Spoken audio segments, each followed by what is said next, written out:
Epígrafes, ¿qué son y para qué sirven? Soy Nuria Sierra de nuriasierra.com y en este vídeo me gustaría hablar de, pues eso, de qué son los epígrafes y sobre todo de las dos funciones de utilidad que creo que tienen y que nos pueden servir para la escritura. Muchos de los que estáis viendo este vídeo me diréis, bueno, si es que yo ya sé lo que es un epígrafe. Vale, pero a lo mejor no nos hemos parado a reflexionar realmente para qué nos sirven y por qué los colocamos delante de nuestros libros, ¿no? Y de nuestras historias.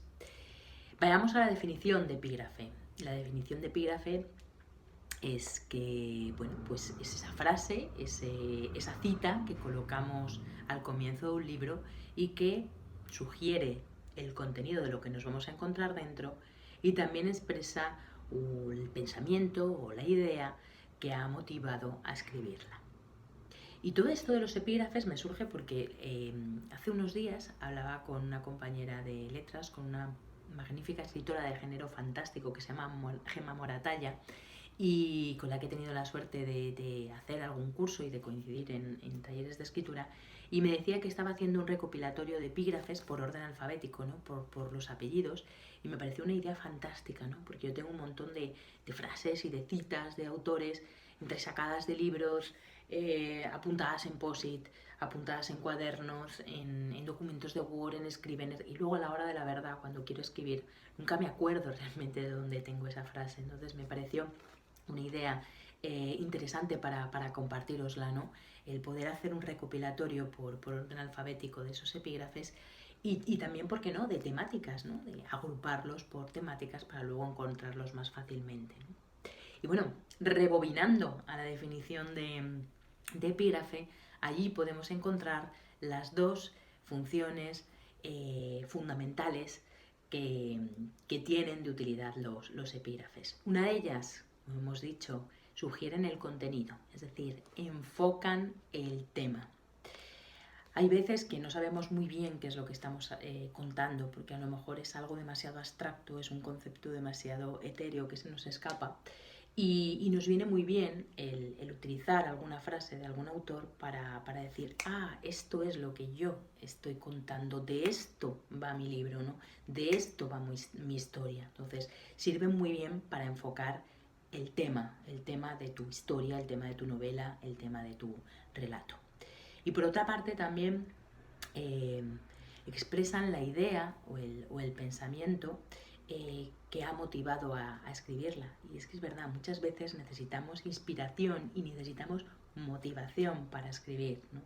Porque bueno, pues nos gusta ver que hay otros autores que han llegado a esa conclusión que nosotros queremos llegar a través de sus obras, ¿no? Y la literatura al final es eso, es vasos comunicantes que van inspirando y motivando a la vez otras obras hacia el futuro.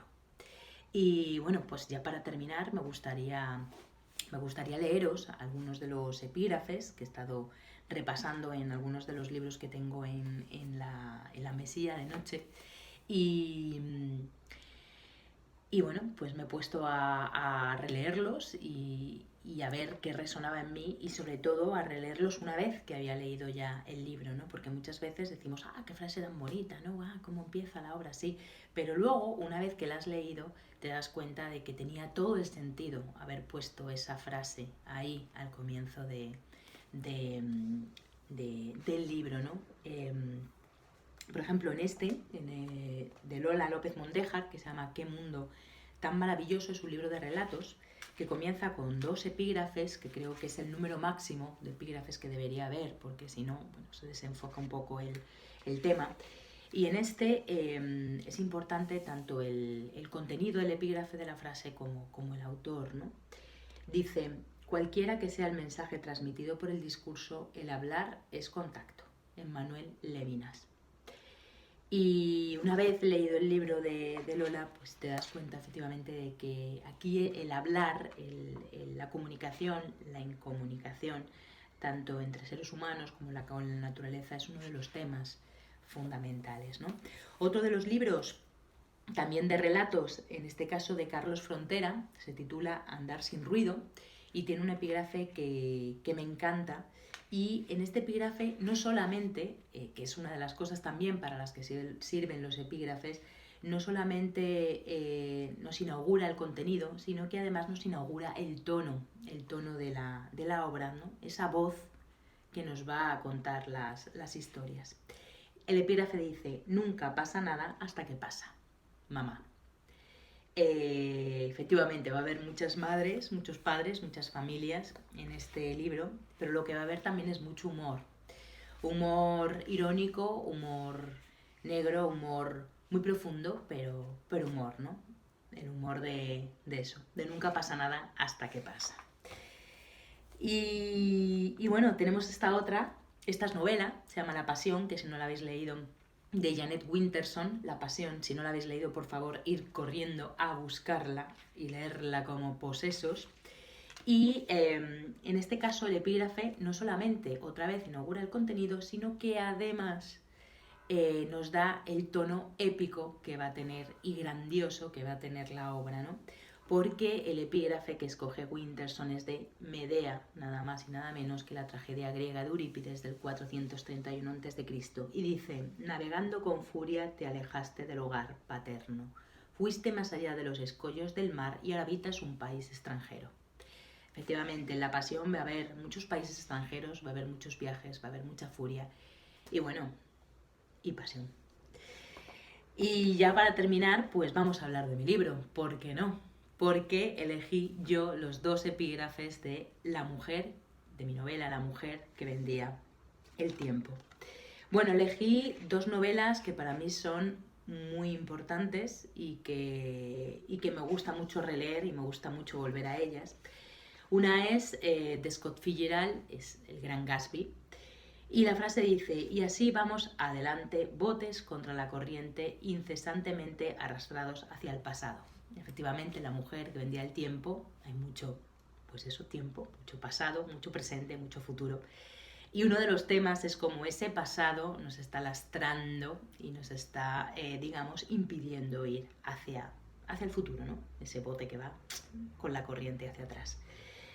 Y luego el otro epígrafe es un poco más largo, es el comienzo de Historia de 2 ciudades, de Charles Dickens, que bueno, pues dicen que es el mejor de los comienzos de novela que hay en el planeta. Yo estoy totalmente de acuerdo. Y dice: era el mejor de los tiempos, era el peor de los tiempos, la edad de la sabiduría y también de la locura, la época de las creencias y de la incredulidad, la era de la luz y de las tinieblas, la primavera de la esperanza y el invierno de la desesperación. Todo lo poseíamos, pero no teníamos nada. Caminábamos en derechura al cielo y nos extraviábamos por el camino opuesto. En una palabra, aquella época era tan parecida a la actual que nuestras más notables autoridades insisten en que tanto en lo que se refiere al bien como al mal, solo es aceptable la comparación en grado superlativo. Este epígrafe lo puse porque otro de los temas fundamentales de la novela son los cambios de paradigma, ¿no? Y sobre todo digamos, el paralelismo que hay entre el ambiente de la novela, ¿no? El contexto de la novela, que sucede durante la Segunda Guerra Mundial en el Londres sitiado por los alemanes de 1940, en la Guerra Relámpago, cómo ese contexto de guerra y ese contexto de caos era muy parecido al momento actual de cambio de paradigma. Por eso lo quise poner, ¿no? Y por eso también quise darle ese tono épico de historia grandiosa, aunque sucede nada en escasamente 80 páginas, pero ese tono grandioso y ese tono épico que tiene también Historia de 2 ciudades. Y nada más, esto es todo en el vídeo de hoy. Y ya sabes, si te ha gustado, manos para arriba en YouTube y me encantará que lo compartas. Muchísimas gracias por verlo.